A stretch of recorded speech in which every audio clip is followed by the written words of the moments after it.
করোনার প্রকোপ বাড়ছে এবং এই পরিস্থিতিতে মাস্ক মাস্ট, এবং যেহেতু এই মুহূর্তে আমি রয়েছি স্টুডিওতে একা, সেই জন্য আমি মাস্ক খুলবো। তার আগে আমাদের বিশেষ ক্যাম্পেইন মাস্ক পেহনো ইন্ডিয়া, এবং মনে রাখবেন অবশ্যই যে মাস্ক পরা সঠিকভাবে পরতে হবে এবং মাস্ক নিয়ে কোনো ছেলেখেলা নয়। এবং আসবো ইয়াসের খবরে। ঘূর্ণিঝড়ের সময় আপনারা নিজেদের ঘরের মধ্যে অবস্থা রাখুন।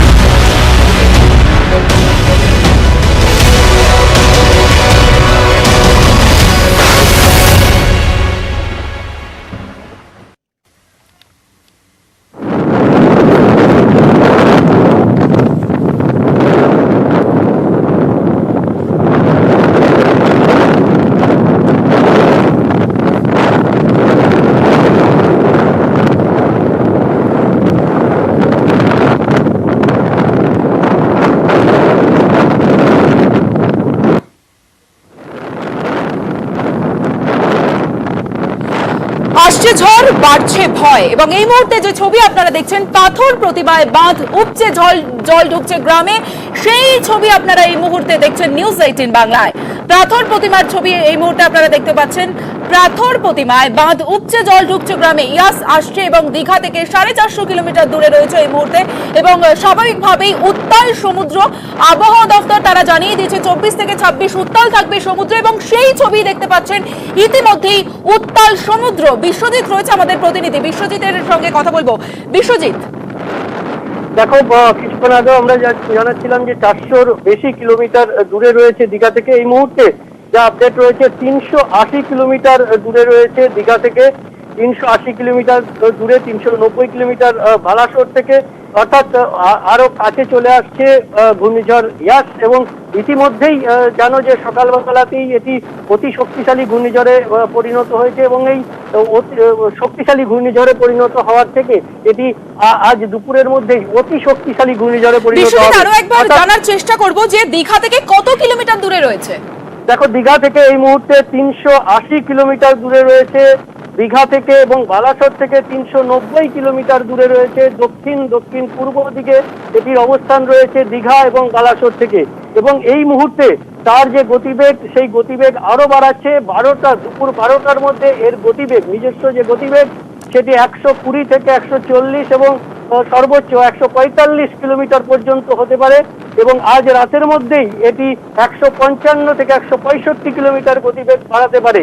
অর্থাৎ অতি শক্তিশালী থেকে চরম শক্তিশালীর দিকে এগিয়ে যাবে আজ রাতের দিকেই। আগামীকাল চরম শক্তিশালী রূপ নিয়ে এটি আছড়ে পড়বে বালাসোরের কাছে, সম্ভবত চাঁদবালি বা ভদ্রকের কাছাকাছি কোথাও উপকূলে আঘাত আনবে, এবং সেক্ষেত্রে তার সর্বোচ্চ গতি 185 কিলোমিটার হতে পারে। এবং এই 185 কিলোমিটার যখন ওড়িশার উপকূলে আছড়ে পড়বে, তখন দীঘার উপকূলেও 155 থেকে 165 কিলোমিটার গতিবেগ থাকবে ল্যান্ডফল করার সময়। এবং তার আগে থেকে আগামীকাল ভোরবেলা এবং আজ রাতের বেলাতেই 100 কিলোমিটারের বেশি গতিবেগ থাকবে দীঘার উপকূলের এলাকাগুলিতে। অর্থাৎ দীঘার উপকূলে জলোচ্ছ্বাস যেমন হবে, তেমনি ঝোড়ো হাওয়া থাকবে, আর একেবারে ঝোড়ো হাওয়া, এবং সেই জলোচ্ছ্বাস, সেই উত্তাল সমুদ্রের ছবি কিন্তু ইতিমধ্যেই দেখা যাচ্ছে। অনেক ধন্যবাদ বিশ্বজিৎ তোমাকে। দু জায়গা থেকে আমাদের দুই প্রতিনিধি রয়েছে। হলদি নদীর পাশ থেকে রয়েছে আমাদের প্রতিনিধি সুজিত ভৌমিক, এবং কিছুক্ষণ ধরে এবং সকাল থেকে আমরা ফ্রেজারগঞ্জের ছবি দেখাচ্ছি, যেখানে গ্রামে ঢুকে পড়ছে ইতিমধ্যেই সমুদ্রের জল, এবং সেখান থেকে আমাদের আরেক প্রতিনিধি শঙ্কু রয়েছে। আমরা দুজনের কাছেই যাব। প্রথমে যাব সুজিতের কাছে। সুজিত, এই মুহূর্তে হলদি নদীর পাশে তুমি রয়েছো, হলদি নদীর কি ছবি উঠে আসছে? দেখো, 1 বছর আগে এই ঠিক হলদি নদীর তীরে যেখানে দাঁড়িয়ে রয়েছি, এখানেই কিন্তু আছড়ে পড়েছিল আমফান, এবং স্বাভাবিকভাবে এখানকার যে হলদি নদী, সেখানে দেখতে পাচ্ছি জলের যে স্ফীতি সেটা কিন্তু বাড়ছে।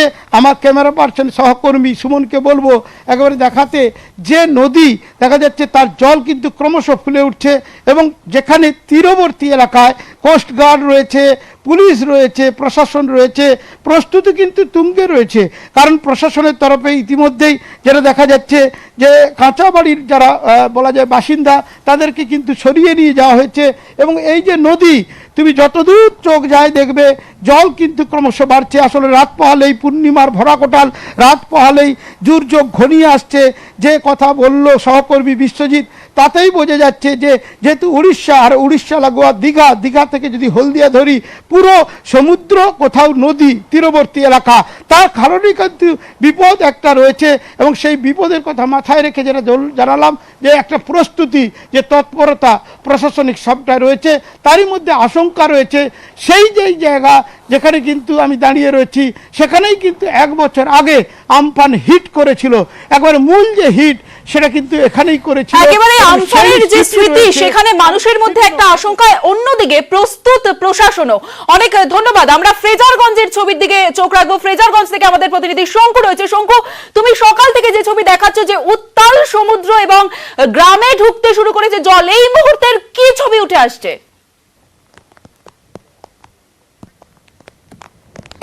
দেখো, আমি এই মুহূর্তে কিন্তু একটা বে অফ বেঙ্গলের পাশে রয়েছি। আমি আমার ক্যামেরা পার্সন সৌমেন দাসকে বলবো একটু সমুদ্রটা দেখাতে। এই সমুদ্র কিন্তু ফুঁসে উঠেছে, অর্থাৎ ফুঁসছে বারবার ধরে, ঢেউ বেড়েছে সকাল থেকে, ঢেউ আছড়ে পড়ছে নদীর পাড়ে। আমি যেখানে দাঁড়িয়ে রয়েছি এখানে মাঝে মাঝে কিন্তু ঢেউ আমার কাছ পর্যন্ত চলে আসছে, আমাকে ছুঁয়ে যাচ্ছে এই ঢেউ। অর্থাৎ এখানে যেখানে নরম বাঁধ রয়েছে, যেখানে মাটির বাঁধ রয়েছে, সেই বাঁধগুলো কিন্তু অলরেডি ক্ষয়িষ্ণু বাঁধ, সেগুলো ক্ষয় হচ্ছে, সেখান থেকে জল ঢোকার চেষ্টা করছে। আমি একটু দূরে দেখাবো যে ওখান থেকে এই আমার আঙুল বরাবর যেখানে দেখানো হচ্ছে সেইটা, ওখান থেকে কিন্তু জল ঢুকছে এই মুহূর্তে। এর আগে অর্থাৎ নিম্নচাপ না হলে এই সমুদ্র বঙ্গোপসাগর কিন্তু শান্ত থাকে। এই মুহূর্তে যেহেতু আগামীকাল এখানে আছড়ে পড়বে, তার জন্য সমুদ্র একেবারে উত্তাল হয়ে উঠেছে, বারে বারে আছড়ে পড়ছে ঢেউ পাড়ে এসে। আমরা দেখতেই পাচ্ছি যে সমুদ্র একেবারে উত্তাল, যে যেমনটা আবহাওয়া দপ্তর জানিয়েছিল এবং ইয়াস আসছে, সেটা বোঝাই যাচ্ছে যে সমুদ্র দেখে উত্তাল সমুদ্র। শেষ মুহূর্তের প্রস্তুতি প্রশাসনের কতটা চোখে পড়ছে?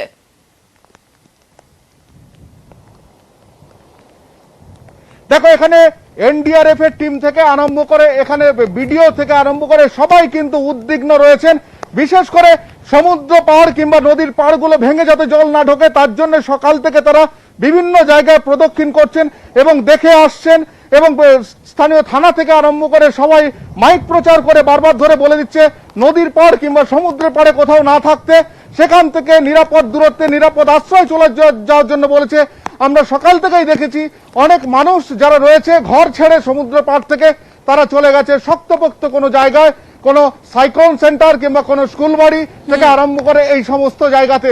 অর্থাৎ মানুষ কিন্তু এই মুহূর্তে সমুদ্রের উপর আর বিশ্বাস রাখতে পারছে না। অনেকেই বলছেন যারা সমুদ্র পাড়ে বাস করেন, সমুদ্র থেকে কয়েক ফিট দূরে বাস করেন, তারা সমুদ্রকে প্রতিদিন যেভাবে ফুঁসিয়ে উঠতে দেখেছে, আজকে কিন্তু তারা অন্য ভয় পাচ্ছে। তারা বলছে এখানে যদি একটু বেশি জোরে হাওয়া হয় তাহলে কিন্তু এই সমুদ্রের জল এতটাই ফুলে উঠবে, তাতে কিন্তু নদীর পাড় থেকে আরম্ভ করে ভেঙে গিয়ে কিংবা জলোচ্ছ্বাস হয়ে আস্তে আস্তে গ্রামের ভেতরে এই নোনা জল ঢুকতে থাকবে। আর নোনা জল যদি আবার ঢোকে তাহলে এই অঞ্চল, অর্থাৎ সমুদ্র পাড়ে নদীর পাড়ের অঞ্চল, সেগুলো কিন্তু একেবারে অনেকটা বিপদে পড়ে যাবে। তাদের জমির ধান, একেবারে আমফানের সেই স্মৃতি আবারও ভয়ঙ্কর পরিস্থিতি সৃষ্টি করছে, আবারও আশঙ্কার একটা পরিবেশ তৈরি করছে ওখানকার মানুষজনের মধ্যে। তুমি সাবধানে থাকো এবং সাবধানে কাজ করো এবং প্রতি মুহূর্তের আপডেট তুমি আমাদের এইভাবেই দিতে থাকো। অনেক ধন্যবাদ শঙ্কু তোমাকে।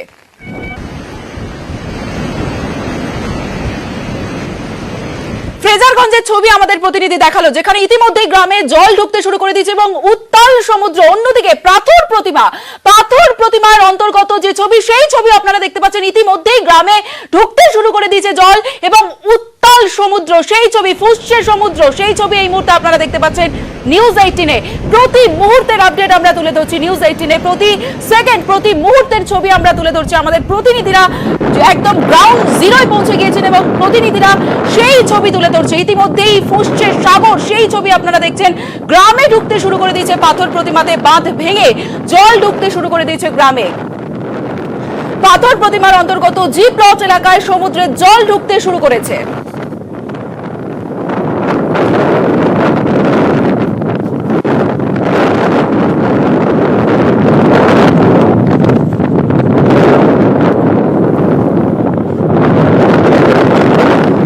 প্রতিনিধি বিশ্বজিৎ হালদার রয়েছে টেলিফোন লাইনে। বিশ্বজিৎ, তুমি একেবারে গ্রাউন্ড জিরোয় রয়েছে এবং সেই জায়গার ছবি আমরা এই মুহূর্তে দর্শকদের দেখাচ্ছি। কি পরিস্থিতি? ইতিমধ্যেই আমরা দেখলাম জি প্লট এলাকায় সমুদ্রে জল ঢুকতে শুরু করেছে, সবুজ বাজারে বাঁধ উপচে জল ঢুকছে, রীতিমতো আতঙ্কে রয়েছে সেখানকার বাসিন্দারা। হ্যাঁ দেখো, যেভাবে জলস্তর বৃদ্ধি পেয়েছে এই পূর্ণিমা কোটালে, তা কিন্তু চিন্তার মেঘ জমাচ্ছে প্রশাসন, পাশাপাশি আতঙ্কিত হয়ে পড়েছে কিন্তু মানুষ। এর আগে এতটা জল, এই জলের যে উচ্চতা, এটা কিন্তু দেখা যায়নি।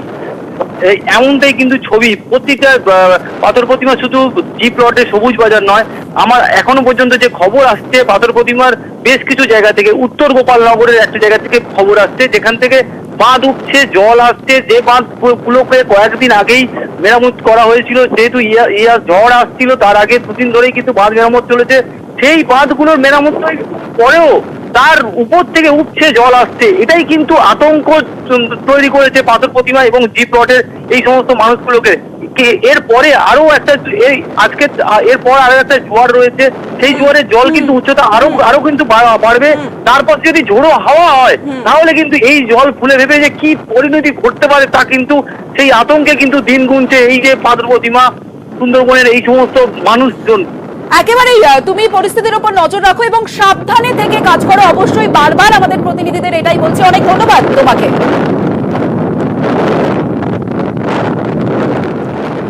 পাথর প্রতিমার পর এবার গঙ্গাসাগরের ছবি দেখাবো। দেখুন সেই গঙ্গাসাগরের ছবি, যেখানে দেখতে পাচ্ছেন যে বাঁধ উপচে জল ঢুকে যাচ্ছে গ্রামে, সেই ছবি এই মুহূর্তে দেখছেন। উত্তাল সমুদ্র, ফুসছে সমুদ্র, সেই ছবি আপনারা দেখছেন।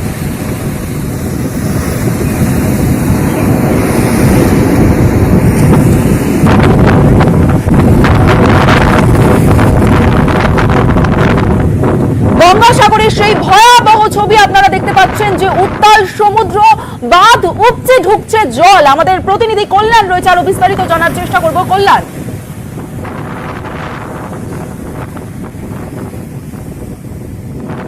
শুনতে পাচ্ছ?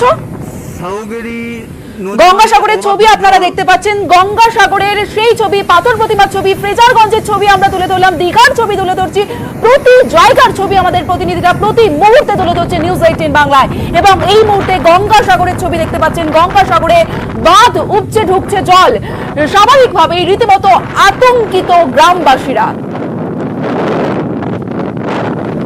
আমফানের বছর ঘুরতে না ঘুরতেই সেই ছবি আপনারা দেখতে পাচ্ছেন। পাথর প্রতিমার ছবি একদিকে আপনারা দেখতে পাচ্ছেন, অন্যদিকে গঙ্গাসাগরের ছবি আপনারা দেখতে পাচ্ছেন, যে উত্তাল সমুদ্র, সমুদ্রের জল ঢুকে যাচ্ছে গ্রামে, সেই ছবি আমরা তুলে ধরছি। বাঁধ উপচে ঢুকছে জল।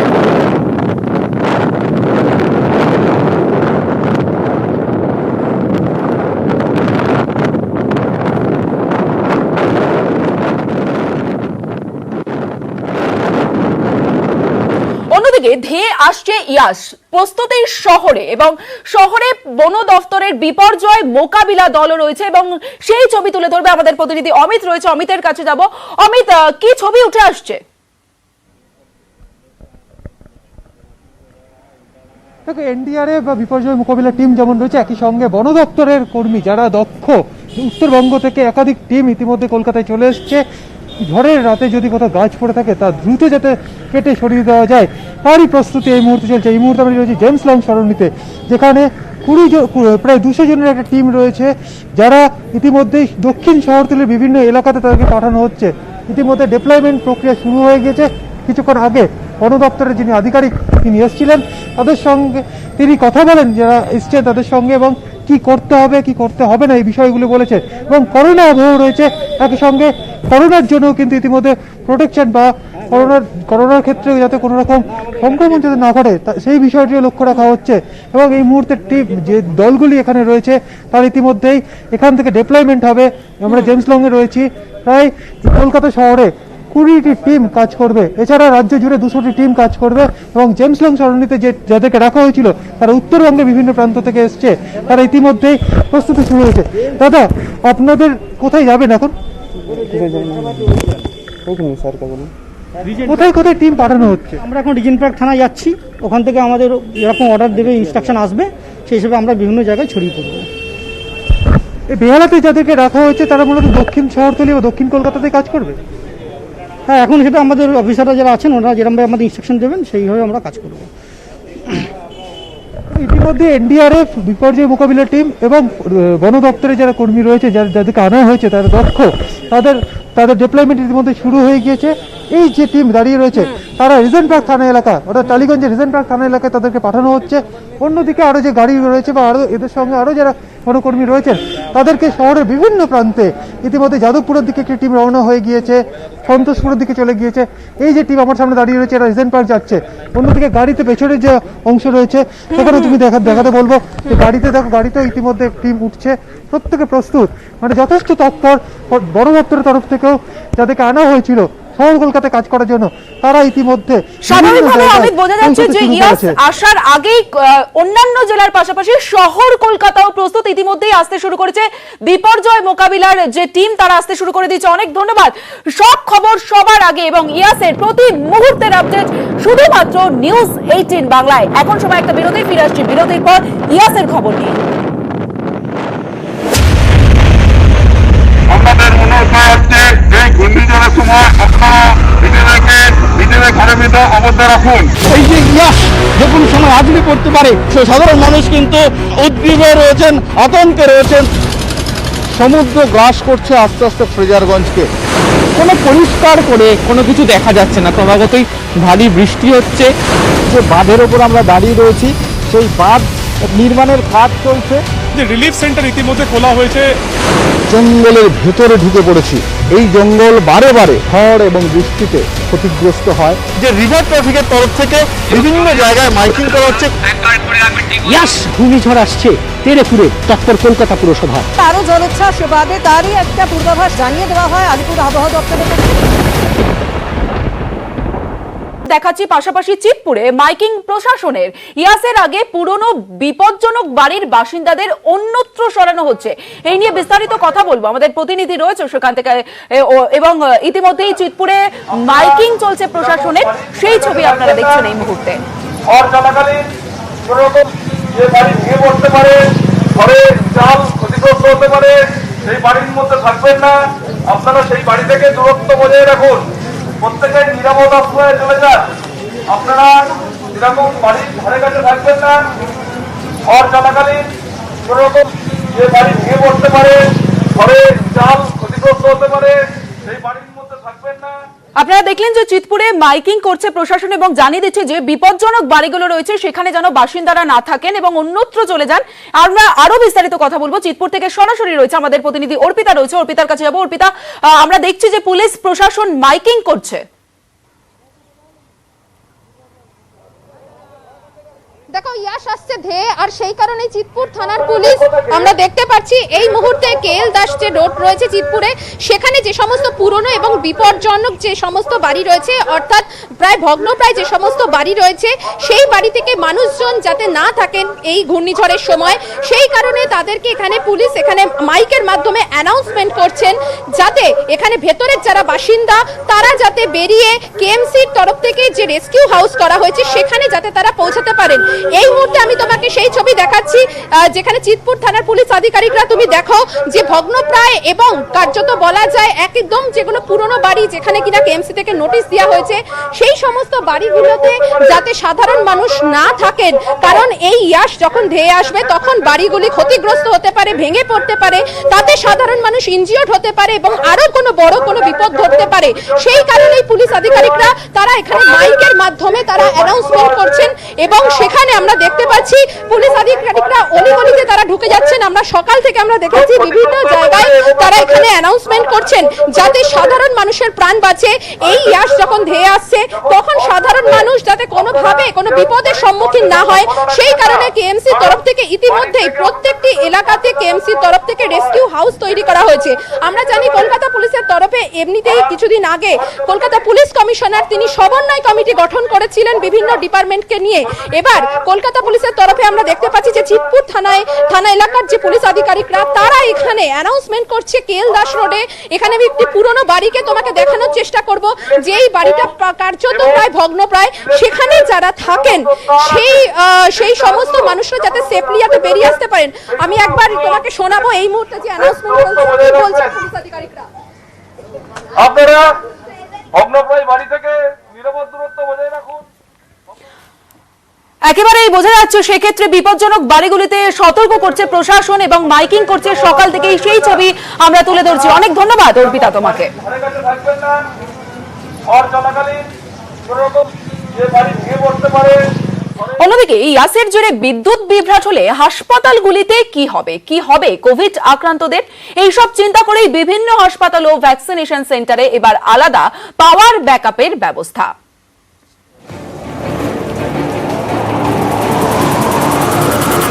আমফানের স্মৃতি উস্কে ধেয়ে আসছে ইয়াস।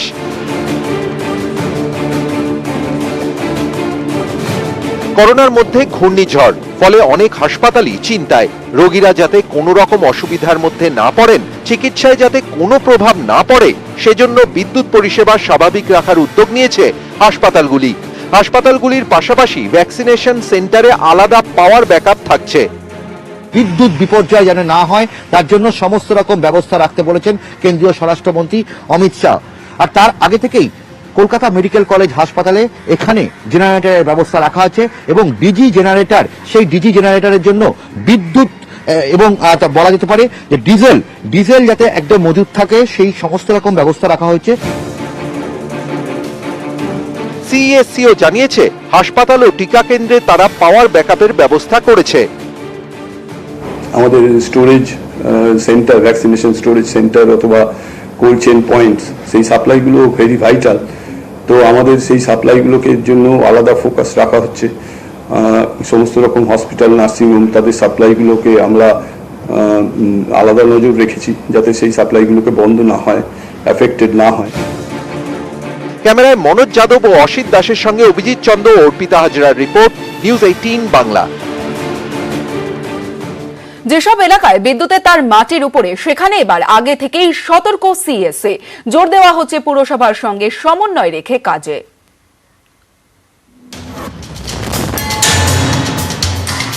আমফান, এই সুপার সাইক্লোনের তাণ্ডবে কলকাতার বিভিন্ন এলাকায় বিদ্যুৎ বিপর্যয় ঘটে। কোথাও 3 দিন, কোথাও টানা 4 দিন আলো ছিল না। এবার যাতে সেরকম না হয় তার জন্য আগে থেকেই প্রস্তুত হচ্ছে সিইএসসি। যেসব এলাকায় বিদ্যুতের তার মাটির উপরে, সেখানে এবার আগে থেকেই সতর্ক সিইএসসি। এই সব জায়গাগুলিতে আমফানের সময় গাছ পড়ে বিদ্যুতের তার ছিঁড়ে বিপত্তি হয়। এবার এই এলাকাগুলিতে পুরসভার সঙ্গে সমন্বয় রেখে কাজ করবে সিইএসসি। কলকাতার বিভিন্ন এলাকায় অতিরিক্ত জেনারেটরের ব্যবস্থা রাখা হচ্ছে। হাসপাতাল ও টিকা কেন্দ্রের জন্য বিদ্যুতের বিকল্প ব্যবস্থা রাখা হচ্ছে। গতবারের তুলনায় আমরা বলতে পারি যে আমরা দ্বিগুণেরও বেশি প্রিপেয়ার্ড। সব লেভেলে, সব এজেন্সির সঙ্গে আমরা একটা কোঅর্ডিনেশন, এবারে অনেক প্রিপেয়ার্ড সবাই। বড় ধরনের জিনিস হলেও আমরা কুইকলি ফাস্টার অ্যাকশন নিতে পারি এবং রেস্টোরেশনের কাজটা করতে পারি। আমফান থেকে শিক্ষা নিয়ে এবার ঝড়ের সময় কলকাতার অ্যাডেড এলাকার বিদ্যুৎ সংযোগ বিচ্ছিন্ন রাখার সিদ্ধান্ত নিয়েছে সিইএসসি। ঝড় আছড়ে পড়ার সময় বিদ্যুৎ সংযোগ বিচ্ছিন্ন করা হতে পারে যাদবপুর, সন্তোষপুর, বেহালা সহ অ্যাডেড এলাকাগুলিতে। ইয়াসের জন্য জরুরি ভিত্তিতে একাধিক হেল্পলাইনও চালু করেছে সিইএসসি। হেল্পলাইন নাম্বারগুলি হল 3501 1912, 4403 1912, 1912 1860 500 1912। সিইএসসির সঙ্গে যোগাযোগ করা যেতে পারে হোয়াটসঅ্যাপ নাম্বারেও। নাম্বারটি হল 743900 01912। সিইএসসি কর্তৃপক্ষের দাবি, এবার পরিস্থিতি মোকাবিলায় তাদের 2500 কর্মী প্রস্তুত। ক্যামেরায় মনোজ সিং এর সঙ্গে অর্পিতা হাজরার রিপোর্ট, নিউজ 18।